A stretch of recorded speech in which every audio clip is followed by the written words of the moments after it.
مرزا صاحب کے کان کھڑے ہوئے بولے، یہ تو میں نہیں چاہتا۔ اس نے کہا، اگر آپ یہ نہیں چاہتے تو اس کانٹریکٹ پر دستخط کیجیے۔ مرزا صاحب نے فوراً دستخط کر دیے۔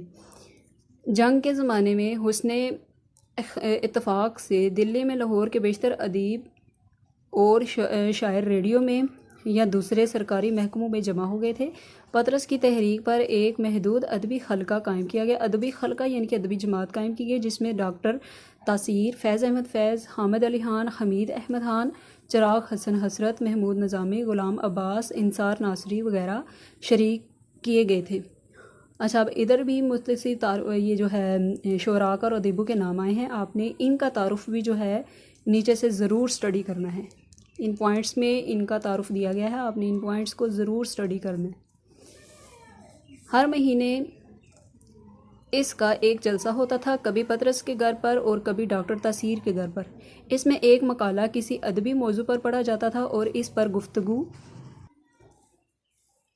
گفتگو ہوتی۔ ایک جلسے میں محمود نظامی نے مقالہ پڑھا، اس میں مرزا صاحب بھی تشریف لائے تھے۔ ڈاکٹر تاثیر نے گفتگو کا آغاز کیا، پطرس خاموش رہے۔ مرزا صاحب سے درخواست کی گئی کہ کچھ فرمائیں۔ مرزا صاحب بحث مباحثے کو ناپسند کرتے تھے، اس لیے بڑی محتاط رائے دیتے تھے۔ انداز کچھ ایسا ہوتا تھا، انہوں نہیں یہ بات تو نہیں، مگر خیر ایسا بھی ہوتا ہے۔ پطرس کو شوہی یعنی کہ شرارت سوجی۔ فیض کو اشارہ کیا، وہ مرزا صاحب سے زیادہ واقف نہیں تھے۔ بات کاٹ کر فوراً شروع ہو گئے، یہ تو آپ کو معلوم ہی ہوگا کہ رومی تہذیب یونانی تہذیب کے بعد ابھری۔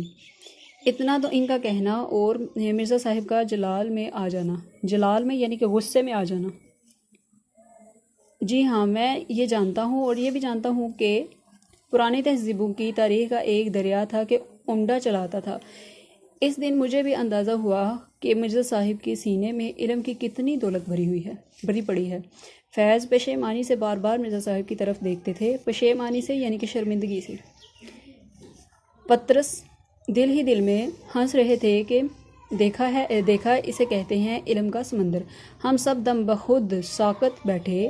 مرزا صاحب دم بخود ساکت ہونا یعنی کہ حیران ہو جانا بیٹھے، مرزا صاحب کو آنکھیں پھاڑے دیکھ رہے تھے۔ پطرس نے